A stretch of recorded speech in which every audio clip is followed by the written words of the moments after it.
नमस्कार दोस्तों, स्वागत है आप सबका मेरे यूट्यूब चैनल कॉमर्स में।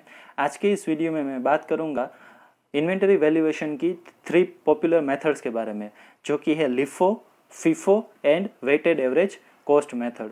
ठीक है, तीनों मेथड जो है उसको हम देखेंगे डिटेल में और साथ ही साथ विथ एग्जाम्पल उसको समझने की ट्राई करेंगे।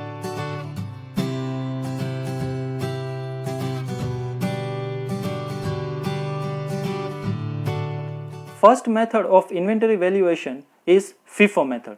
ठीक है, फीफो मेथड में जो भी स्टॉक फर्स्ट हम परचेस करते हैं उसको फर्स्ट जो है वो सेल कर देते हैं। जनवरी, फरवरी, मार्च, अप्रैल से फॉर एग्जांपल आपने इन 4 मंथ के लिए इन्वेंटरी परचेस की है। सो जब भी आप सेल करोगे सब, तो उसमें आप जनवरी का पहले सेल कर दोगे, फिर फरवरी का, फिर मार्च का, इस क्रोनोलॉजिकल ऑर्डर में आप चलोगे। जो भी इन्वेंटरी रहेगी वो आपकी से फॉर एग्जांपल अप्रैल में से रहेगी। ठीक है, ऐसा हम सपोज करते हैं। और यू कैन से वो लास्ट लॉट्स जो रहेंगे, जो हमने लास्ट में परचेस किए हैं, उन लॉट्स में से और उन मंथ्स में से आपकी जो है क्लोजिंग इन्वेंटरी रहेगी। ये जो सिंपल एग्जांपल है वो मैं फीफो मेथड के लिए आपको दे रहा हूँ। उसके बाद देख लेते हैं लिफो मेथड। लिफो मेथड जो है उसमें आप लास्ट इन फर्स्ट आउट, यानी कि लास्ट में जो लॉट्स आपने परचेस किए हैं, से फॉर एग्जाम्पल अप्रैल से स्टार्ट करके मार्च, फरवरी एंड जनवरी, ऐसे आप जो है अपना जो सेलिंग है वो करोगे। यानी कि आपने परचेज लास्ट में किया अप्रैल का, लेकिन आप सेल जो है वो फर्स्ट करोगे, लास्ट इन फर्स्ट आउट। ऐसे जो आपकी इन्वेंटरी रहेगी वो इनिशियल मंथ्स में जो आपने परचेस किया है उसमें से इन्वेंटरीज रहेगी। और वेटेड एवरेज कॉस्ट, जहाँ पे आप quantity purchased multiply by price of purchase, यानी कि 10 यूनिट्स आपने 5 रुपीज़ पर प्राइस से परचेस किए, तो आप 10 मल्टीप्लाई बाय 5 करोगे। ठीक है, टोटल कॉस्ट जितना रहेगा, जितने भी मंथ्स है उसका आप टोटल फाइंड आउट करोगे। टोटल कॉस्ट जितना रहेगा उसको आप टोटल क्वांटिटी से डिवाइड करोगे। जो प्राइस आएगी उसको आप इन्वेंटरी की प्राइस के रूप में जो है वो लोगे और उससे मल्टीप्लाई करोगे।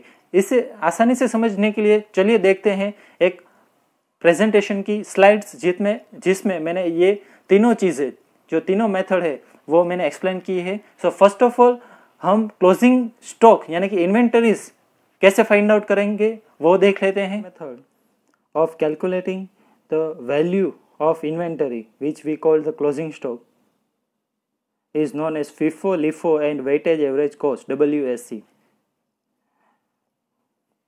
पहले तो हम ये देख लेते हैं कि क्लोजिंग स्टॉक हम कैसे फाइंड आउट करते हैं। Say for example here we have month of purchase, quantity and price. This is for the packets of biscuits. We supposed to find out the closing stock or inventory for the packet of biscuits. So as you can see, January quantity is 60, price is 5 rupees. So you purchase the 60 packets of biscuit at a price of 5 rupees per packet. Then after February, 50 packets at the price of 8. Then March, 60 packet at the price of 7. April, 40 packets at the price of 10. And May, 30 packets at the price of 13. So by this way, total units you purchase, that is the company purchase, is 240 units. Out of this 240, company is able to sold units only 220. That means still there is some closing stock, which is unit unsold. Closing stock also called as unit unsold और closing inventory. ठीक है, तो उसमें formula क्या रहेगा, जितना आपने purchase किया हुआ है अभी और जितनी आपके पास टोटल इन्वेंटरीज है। यहाँ पे हम मानते हैं कि ओपनिंग इन्वेंटरी कुछ भी नहीं थी, इसलिए जो ये क्लोजिंग इन्वेंटरी हम फाइंड आउट करेंगे तो उसमें अभी हमारे पास इंफॉर्मेशन है, उसमें परचेज और सेल दोनों दिया गया है। सो परचेज आपने किया है, उसमें से सेल कितना किया है ये आप मान लो, तो रिमेनिंग जो रहेगा वो आपका क्या रहेगा, closing stock. So 240 units you purchased and 220 units you sold. Remaining 20 units is units unsold or closing inventory. ठीक है, so which value of inventory you supposed to consider? ये जो 20 units अभी बचे हैं अनसोल्ड है, उसके लिए आप कौन सी वैल्यू जो है कंसिडर करोगे? 5 रुपीज़ कंसिडर करोगे जो हमने जनवरी में परचेस किए हैं, या फरवरी में 8 रुपीज़, मार्च में 7 रुपीज़, अप्रैल में 10 रुपीज़ और मई में 13 रुपीज़। इसमें से कौन सी वैल्यू हम ये 20 रुपीज़ क्लोजिंग इन्वेंटरीज के लिए जो है कंसिडर करेंगे, that is depend on a company. Either company can adopt the FIFO, that is first in first out, LIFO last in first out, और weighted average cost.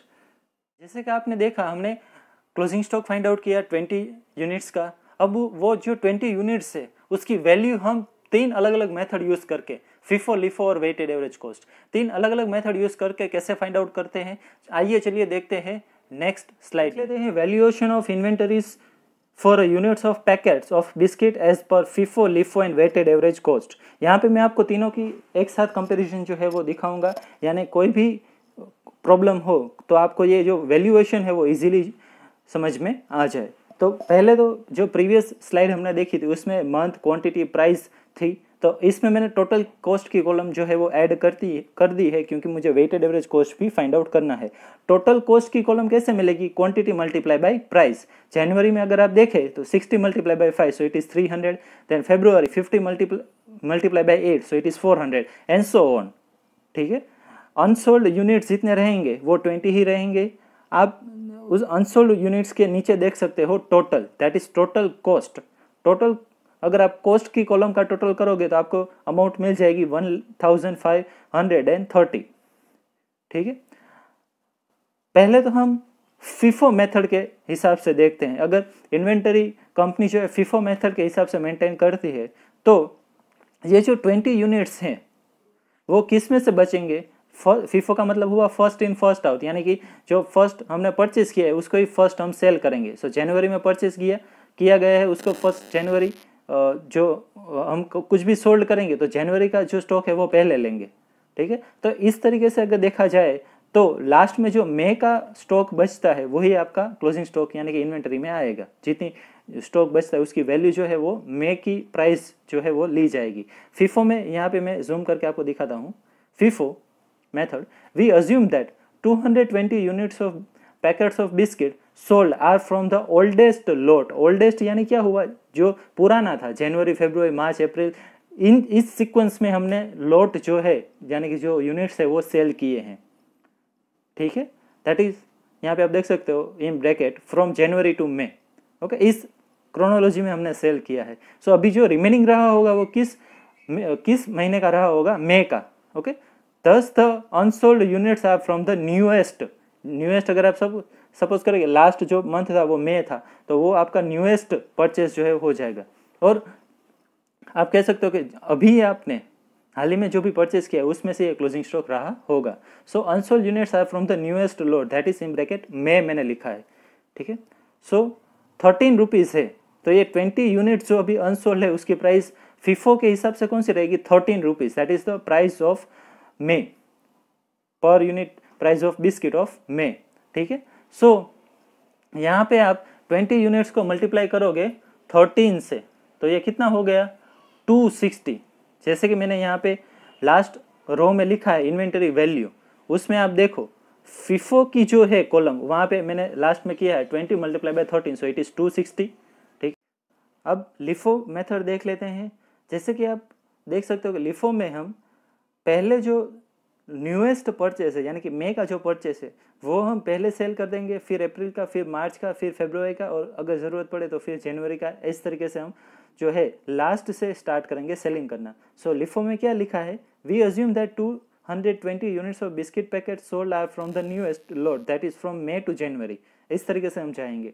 Thus the unsold units are from the oldest lot, that is from January. यहाँ पे जनवरी का आप price देख सकते हो 5 rupees. तो ये 20 अनसोल्ड यूनिट है उसको आप 5 से मल्टीप्लाई करोगे क्योंकि जनवरी का प्राइस था 5. सो 20 मल्टीप्लाई बाय 5 तो वो आपको 100 रुपीज़ मिल जाएंगे 20 यूनिट्स की जो इन्वेंटरी बची है उसकी वैल्यू. अब वेटेड एवरेज कॉस्ट देख लेते हैं जिसमें आप जो टोटल कॉस्ट है इन्वेंटरीज का, ठीक है, उसका एवरेज फाइंड आउट करोगे. उसके हिसाब से जो एवरेज आएगा वो वैल्यू से आप क्लोजिंग इन्वेंटरीज जो है वो मल्टीप्लाई करोगे. तो वेटेड एवरेज में मैंने क्या लिखा है वो देख लेते हैं. We first calculate the average price of the biscuit packet bought during the period and then use this price to calculate the value of inventory. इसमें आपको कुछ भी नहीं करना है. जैसे कि टोटल की कॉलम आप देख सकते हो उसका टोटल कितना हुआ, यहाँ पे नीचे मैंने लिखा है 1530. टोटल की कॉलम का टोटल 1530 हो गया. और यूनिट्स आपने टोटल कितने परचेस किए हैं वो भी देखने हैं. तो टोटल यूनिट परचेस मैंने लिखा है 240, ठीक है। अभी आप एवरेज फाइंड आउट करोगे, यहाँ पे आप देख सकते हो, और ये रो में भी मैंने लिखा है एवरेज प्राइस पर यूनिट। उस रो में लास्ट में आप लिखोगे 1530 total cost divided by total units, यानी कि 240 टोटल यूनिट्स थे हमारे पास। सो 6.38 ये आपकी एवरेज प्राइस आ जाएगी। ये एवरेज प्राइस से आप 20 यूनिट्स जो थे उसका वैल्यू जो है 6.38 पर पैकेट रहेगा। सो 20 multiply by 6.38, so total value जो आपको 127.6 जो है वो मिल जाएगी। और ऐसा आपको आप उसको 128 भी कह सकते हो, ठीक है। ओके, तो ये तो आपको समझ में आ गया कि क्लोजिंग इन्वेंटरी जो है उसकी वैल्यू हमने कैसे की, हमने जो अभी भी एग्जांपल देखा। लेकिन सपोज आपका जो लास्ट और फर्स्ट ऑर्डर था उससे ज़्यादा यूनिट्स क्लोजिंग स्टॉक में रहते हैं। आपने जनवरी में 50 यूनिट्स का ऑर्डर दिया था, आपने लास्ट दिसंबर जो मंथ है से फॉर एग्जांपल उसमें आपने 50 यूनिट्स का ऑर्डर दिया था, दोनों में 50-50 यूनिट्स का ऑर्डर आपने दिया है जनवरी एंड दिसंबर में। लेकिन आपका जो क्लोजिंग स्टॉक है वो 70 है, ठीक है। कहने का मतलब क्या है कि फर्स्ट और लास्ट ऑर्डर से ज़्यादा अगर आपका क्लोजिंग स्टॉक रहता है तो उसका सॉल्यूशन कैसे करेंगे, उसकी वैल्यूएशन जो है वो कैसे रहेगी, वो भी हम देख लेते हैं नेक्स्ट स्लाइड में। तो चलिए देखते हैं वो स्लाइड। अब हम देख लेते हैं वो केस जहाँ पे आपका ऑर्डर जो था, लास्ट ऑर्डर से फॉर एग्जांपल मई में आपने 50 यूनिट जो है परचेस किए थे, लेकिन 50 यूनिट का क्लोजिंग स्टॉक नहीं है, 50 से ज़्यादा है। जनवरी में आपने 40 यूनिट्स परचेस किए हैं, हमारा जो फर्स्ट मंथ था, लेकिन जो इन्वेंटरी बची है क्लोजिंग स्टॉक वो जनवरी के परचेस से ज़्यादा है।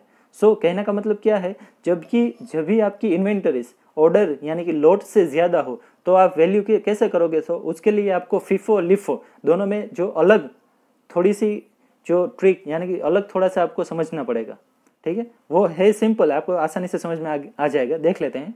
If the quantity of the items unsold at the end of the year, यानी कि आपका जो क्लोजिंग स्टॉक है that is greater than the first और लास्ट ऑर्डर, आपका जो फर्स्ट या लास्ट ऑर्डर था उससे ज़्यादा है आपकी क्लोजिंग स्टॉक, तो आप क्या करोगे, then the calculation will be slightly different for the FIFO and LIFO method only, because average में जब तक आपकी units of purchase and price of purchase वो चेंज नहीं होगी तब तक आपका एवरेज में कोई चेंज नहीं आएगा। तो वेटेड एवरेज कॉस्ट जो है मेथड वो एज इट इज रहेगी, लेकिन FIFO LIFO में चेंज हो जाएगा, ठीक है।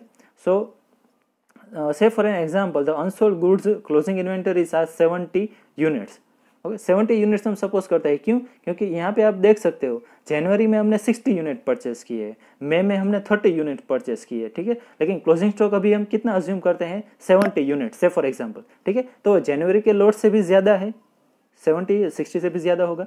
सो और मैक्स से भी तो ज़्यादा ही है क्योंकि वहाँ पे हमने 30 ही परचेस किए हैं, लेकिन क्लोजिंग स्टॉक कितना रहा, 70 का रहा। तो यहाँ पे आपको क्या करना है, सिंपली एक ट्रिक क्या है कि आपको जितने यूनिट्स यानी कि जितना लोट है पर्टिकुलर मंथ में उसकी प्राइस उतनी ले लो। यानी कि जनवरी में सपोज करो कि 60 क्वांटिटी है, प्राइस 5 है, तो आप उतना ले लो, जो 60 यूनिट्स है उसके लिए 5 रुपीज़ प्राइस ले लो। लेकिन क्लोजिंग स्टॉक तो 70 का है, तो अभी भी उसमें 10 यूनिट कम है, तो उसके लिए आप फेब्रुआरी के जो यूनिट्स है वो लेंगे, ठीक है। फेब्रुआरी के 10 यूनिट्स आप लेंगे क्योंकि हमको 70 करने हैं, 60 कर लिए, 60 तो ले लिए हमने जनवरी में से, लेकिन फेब्रुआरी के यूनिट्स में से आप 10 यूनिट्स लेंगे और उसकी प्राइस क्या रहेगी, 8 रुपीज़, क्योंकि फेब्रुआरी में हमने 8 रुपीज़ से परचेस किया था, इस तरीके से। और आप जो है लिफो मेथड भी देख सकते हो, जहाँ पे आप लास्ट से लिफो की मैंने बात की, अब FIFO मेथड भी देखो, जहाँ पे आप फर्स्ट इन फर्स्ट आउट करते हो, यानी कि जो आपका क्लोजिंग स्टॉक रहा होगा वो किसका रहा होगा, वो आपका रहा होगा मई अप्रैल ऐसा, ठीक है। सो यहाँ पे 70 यूनिट अगर आप अज्यूम करो FIFO मेथड में, so first in first out यानी कि जनवरी फरवरी ऐसे आप सोल्ड करोगे। सो मई हमको 70 यूनिट्स टोटल करने हैं, तो मई में आपका 30 यूनिट्स है, तो 30 यूनिट्स जो है उसको मल्टीप्लाई कर दो 13 से, लेकिन अभी भी 70 करने में आपको 40 यूनिट्स चाहिए, तो आप अप्रैल के 40 यूनिट्स ले लोगे क्लोजिंग स्टॉक के लिए। सो 40 यूनिट्स वो आ जाएंगे, उसकी प्राइस रहेगी 10 रुपीज़। ओके, सो FIFO में आप लास्ट मंथ से स्टार्ट करोगे, फिर जितना क्लोजिंग स्टॉक में बाकी रहे उतनी इन्वेंटरी आप प्रीवियस मंथ की ले लोगे, ठीक है। और LIFO मेथड में आप जो है लास्ट से स्टार्ट करोगे सेल करना, और जो रिमेनिंग इन्वेंटरी रहेगी वो फर्स्ट मंथ्स की रहेगी, यानी कि इनिशियल जो मंथ्स है उसकी रहेगी। सो जनवरी में 60 और फरवरी के 10 ऐसे मिला के 70 करोगे, और दूसरे केस में यानी कि FIFO के केस में आप मई के 30 और अप्रैल के 40 ऐसे दोनों मिला के 70 करोगे। उसका कैलकुलेशन जो है वो हम देख लेते हैं। जैसे कि आप यहाँ पे देख सकते हो, एज पर लिफो मेथड, लिफो मेथड जो है वहाँ पे जनवरी आएगा, क्योंकि हमने मई अप्रैल मार्च इनका तो सोल्व किया ही है, तो इस तरीके से हमने सोल्व किया है। सो जनवरी की वैल्यू कितनी आएगी, 60 यूनिट जनवरी में हमने परचेस किया था 5 रुपीज़ से, सो 60 मल्टीप्लाई बाई 5 300 हो जाएगा, लेकिन हमको 70 करना है, 70 यूनिट्स, सो 60 प्लस 10, तो फरवरी का 10 यूनिट्स हम लेंगे और उसकी प्राइस थी 8, तो 10 मल्टीप्लाई बाई 8, तो वो आ जाएगा 80। सो इन दोनों का टोटल आप करोगे सो 380, 380, सो 380 जो है आपका टोटल इन्वेंटरी का प्राइस जो है वो रहेगा। फिर FIFO मेथड देख लेते हैं, जो कि अप्रैल और मई की है, ठीक है। जहाँ पे अप्रैल के 40 यूनिट जो है वो आप लोगे, 10 रुपीज़ में आपने परचेस किया है, सो 400 रुपीज़ वो आ जाएंगे। फिर मई के आप लोगे, जहाँ पे आपने 30 यूनिट्स परचेस किए हैं 13 रुपीज़ से, सो 390 रुपीज़ वहाँ पे आ जाएंगे और टोटल हो जाएगा 790। अब वेटेड एवरेज में कोई भी चेंज नहीं होगा, इसलिए उस कॉलम में मैंने कुछ भी नहीं लिखा है। लास्ट में सिर्फ यूनिट जो है वो चेंज होता है 70, और एवरेज जो है एवरेज सेम रहेगी, क्यों, क्योंकि क्वांटिटी एंड प्राइस दोनों सेम है इसलिए। सो 70 मल्टीप्लाई बाई 6.38, सो वो आ जाएंगे 446.6, और आप उसको 447 भी बोल सकते हो। तो FIFO में क्या किया, जो लास्ट मंथ थी उसका आप जो है यूनिट्स लोगे और उसके यूनिट्स कंसिडर करोगे।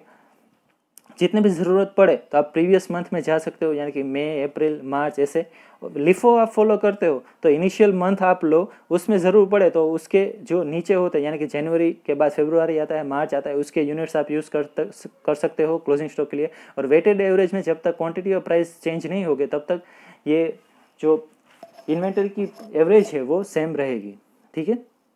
तो जैसे कि आपने देखा कि हमारे पास जो यूनिट्स इन्वेंटरीज के रहते हैं वो अगर फर्स्ट और लास्ट ऑर्डर से ज़्यादा है तो उसकी वैल्यू हम कैसे करते हैं, इसको ये बात तो हमको समझ में आ गई। अब देखते हैं कि ये जो डिफरेंट मेथड्स है उनमें से बिजनेस के लिए कौन सी मेथड जो है वो प्रॉपर रहेगी, उसके जो डिफरेंट ऑब्जेक्टिव्स रहते हैं, डिफरेंट जो ऑब्जेक्टिव्स है बिजनेस के, उसके हिसाब से आप कोई भी मेथड जो है वो अडॉप्ट कर सकते हो as per the different objectives of your business. तो चलिए देखते हैं वो कौन से मेजर ऑब्जेक्टिव्स रहते हैं जिसके बेस पर कंपनी कौन सी मेथड्स यूज करनी चाहिए वो सिलेक्ट करती है। अब देख लेते हैं कि कौन सी जो मेथड है वो आपके बिजनेस के लिए परफेक्ट रहेगी, इन्वेंटरी वैल्यूएशन की मेथड। अब ये डिपेंड करता है आपके ऑब्जेक्टिव्स पे। फर्स्ट ऑब्जेक्टिव क्या रहेगा, applying for a loan for a business expansion. आप जब भी बिजनेस एक्सपेंशन के लिए लोन अप्लाई करते हो, यानी कि लोन आपको चाहिए, आप बैंक में लोन के लिए अप्लाई करोगे, सो आप जो है वो ज़्यादा इन्वेंटरीज दिखाने की ट्राई करोगे, इन्वेंटरी की जो प्राइस है वो ज़्यादा दिखाने की ट्राई करोगे। तब आपको जनरली क्या करना चाहिए, FIFO मेथड जो है वो यूज़ करनी चाहिए, क्योंकि इन्फ्लेशन जनरली हम अज्यूम करते हैं कि जैसे ही टाइम जाता है तब जो रेट ऑफ इन्फ्लेशन यानी कि रॉ मटेरियल का प्राइस जो है बढ़ता है। आप FIFO मेथड फॉलो करोगे सो लास्ट में जो आपके यूनिट्स रहेंगे उसकी प्राइस ज़्यादा होगी, यानी कि बैलेंस शीट में आप उसकी प्राइस जो है वो ज़्यादा दिखाओगे, तो अल्टीमेटली आपकी असेट्स उतनी जो है वो ज़्यादा दिखेगी। सो अगर आपको लोन के लिए अप्लाई करना है then it is advisable to follow the FIFO method. Then after second देख लेते हैं attracting the investor and keeping share holder satisfied. अब इस मेथड में भी और इस ऑब्जेक्टिव को फुलफिल करने के लिए भी आपको FIFO मेथड जो है वो अप्लाई करनी चाहिए, क्योंकि अल्टीमेटली ये आपके बैलेंस शीट को जो है वो एक आप तरीके से कह सकते हो कि बैलेंस शीट को एक जो सेटिस्फाइड बनाता है, यानी कि आपको असेट्स जो है उसको ज़्यादा प्राइस से दिखाता है, ठीक है। तो यहाँ पे भी आप FIFO मेथड फॉलो करो तो आपकी जो इन्वेंटरी की वैल्यू है वो बैलेंस शीट में ज़्यादा दिखेगी। क्यों, क्योंकि जो इन्फ्लेशन रहता है उसके लिए, ठीक है। अब कंडीशन हम सपोज करें कि चलो मार्केट में इन्फ्लेशन नहीं है, हमने जब इनिशियली ईयर्स मंथ्स में खरीदा जनवरी फरवरी तब प्राइस बहुत ज़्यादा थी, अब उसकी प्राइस बहुत कम हो गई है, तब आप FIFO फॉलो करोगे, FIFO मेथड, तो ये आपको बेनिफिट नहीं देगा, ठीक है। ये FIFO मेथड कब बेनिफिट देगी, जो इन्वेस्टर को ट्रैक करने के लिए और बैलेंस शीट में प्राइस ज़्यादा दिखाने के लिए, जब आपकी मटेरियल की प्राइस जो है वो एवरेजली और वी कैन से कंटिन्यूसली जो बढ़ रही है, ठीक है। लेकिन जो आपकी मटेरियल की प्राइस जो घट रही है तो आपको ये FIFO मेथड जो यूजफुल नहीं होगी, तो आपको LIFO फॉलो करनी पड़ेगी। लेकिन जनरली हम ऐसा अज्यूम करते हैं कि मटेरियल की प्राइस जो है वो बढ़ती है, इसलिए FIFO मेथड जो फॉलो करना एडवाइजेबल है if you want to attract the investors. Then after last is tax saving. Tax saving में लॉजिक जो है वो रिवर्स हो जाता है, ठीक है। टैक्स सेविंग यानी कि आपका प्रॉफिट पे जो टैक्स रहेगा वो आप पे करते हो। तो वहाँ पे अगर आप लिफो मेथड फॉलो करो, लिफो में क्या होगा, लास्ट इन फर्स्ट आउट, यानी कि जो हाई प्राइस में आपने परचेस की है, हम अज्यूम करते हैं कि लास्ट में जब इन्वेंटरी की प्राइस कंटिन्यूसली बढ़ती है तो लास्ट मंथ्स में आपने जो परचेस किया होगा वो हाई प्राइस पे ही किया होगा, तो वो पहले आप सोल्ड करते हो। फिर इनिशियल मंथ में जनवरी फरवरी में आपने जितना परचेस किया है वो जो है कम प्राइस से रहेगा, ठीक है। सो आपके इन्वेंटरी की प्राइस कम रहेगी। अब इन्वेंटरी की प्राइस जो है वो कम रहेगी, यानी कि आपका ग्रोस प्रॉफिट, जब आप ट्रेडिंग अकाउंट प्रिपेयर करते हो तो आपको याद होगा कि आप उसमें ग्रोस प्रॉफिट फाइंड आउट करते हो, और जनरली सेल्स माइनस COGS, यानी कि सेल्स में से कॉस्ट ऑफ गुड्स सोल्ड आप माइनस कर दो तो बाकी जो रहता है वो ग्रोस प्रॉफिट रहता है, ठीक है। सो COGS का फॉर्मूला क्या है, opening plus purchase minus closing. उस क्लोजिंग में से आप जितने कम क्लोजिंग माइनस करोगे, यानी कि क्लोजिंग स्टॉक की वैल्यू जितनी कम रहेगी उतना ग्रोस प्रॉफिट आपका ज्यादा रहेगा, यानी कि COGS उतना कम आएगा, ठीक है। आपका जो क्लोजिंग स्टॉक जितना कम होगा उतना COGS जो है एडवर्सली रिफ्लेक्ट करेगा, यानी कि क्लोजिंग स्टॉक आप opening plus purchase minus closing, यानी कि क्लोजिंग स्टॉक आप जितना कम माइनस करोगे, और वी कैन से जितनी उसकी वैल्यू कम रहेगी उतना कॉस्ट ऑफ गुड्स ज़्यादा आएगा। आप सेल्स में से जितना ज़्यादा कॉस्ट ऑफ गुड्स माइनस करोगे उतना आपका प्रॉफिट जो है वो कम आएगा, तो अल्टीमेटली आपको टैक्स भी है कम पे करना पड़ेगा, ठीक है। ओवरऑल जो टैक्स सेविंग का पर्पस रखते हैं वो कंपनीज अपनी इन्वेंटरी की वैल्यू कम दिखाना चाहते हैं, तो उसके लिए FIFO मेथड जो है वो बेटर है। कैसा लगा आपको आज का ये वीडियो? उम्मीद करता हूँ इन्वेंटरीज वैल्यूएशन का जो भी पोर्शन था वो मैंने मेरी तरफ से पूरे समझाने की ट्राई की है। इसमें कोई भी डाउट या क्वेरी हो, कोई भी मेथड्स जो है आपको समझ में ना आए तो आप मुझे कमेंट सेक्शन में पूछ सकते हो। तो चलिए दोस्तों, आज के वीडियो में बस इतना ही, मिलते हैं नेक्स्ट वीडियो में, तब तक के लिए गुड बाय।